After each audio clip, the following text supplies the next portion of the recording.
Qu'est-ce que as-sarf? Qu'est-ce que la morphologie chez les Arabes? Pour ça, il faut comprendre que les Arabes fonctionnent avec un système de mots qui est composé principalement de trois lettres, ce qu'on appelle des racines trilétères. Qu'est-ce qu'une racine trilétère? Une racine trilétère, c'est une succession de lettres qui, dans cet ordre très précis, donc ra, fa, ra, rain, fa, ra, vont donner un sens global à la racine. Je m'explique. Rafara, exactement dans cet ordre-là, donne une notion de couverture, de protection, de pardon. Là, vous devez sûrement vous demander, mais à quoi ça nous sert? Eh bien, ce terme que vous venez de voir, il a la même fonction que le mot cuisine ici. C'est-à-dire que en partant de ça, on va pouvoir créer des dérivés de notre mot. Et comment on va créer ces dérivés? Avec des outils, avec des lettres plus particulièrement, qu'on appelle des lettres d'addition ou de transformation, huruf ziyada, qui sont donc celles-ci, ha, ya, nun, wa, mim, ta, lam, alif, il en manque un, le alif, la hamza, sin et la shadda. Ok.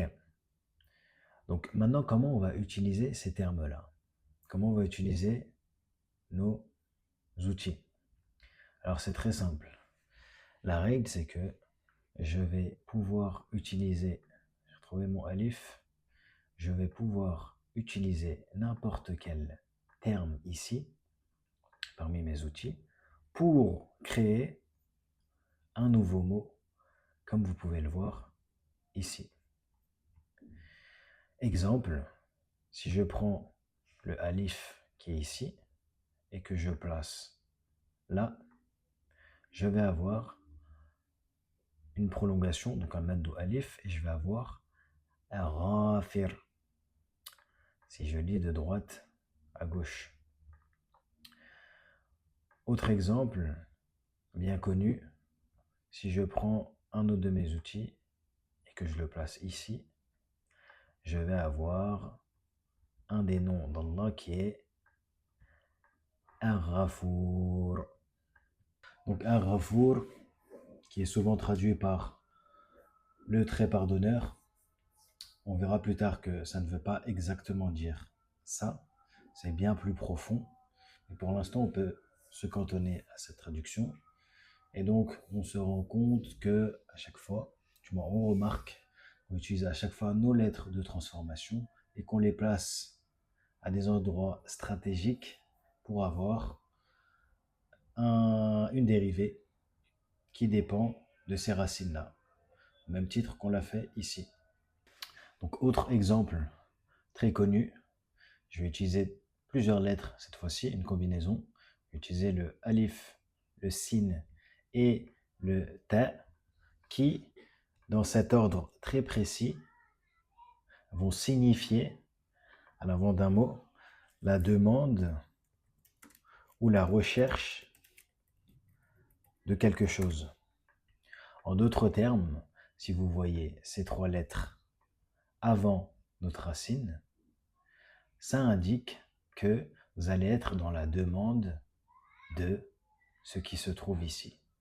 Donc, le terme qu'on utilise tous les jours pendant notre prière, c'est Astaghfirullah. Allah ici, hein. Astaghfir, astaghfiru. Donc, c'est la demande, recherche de pardon.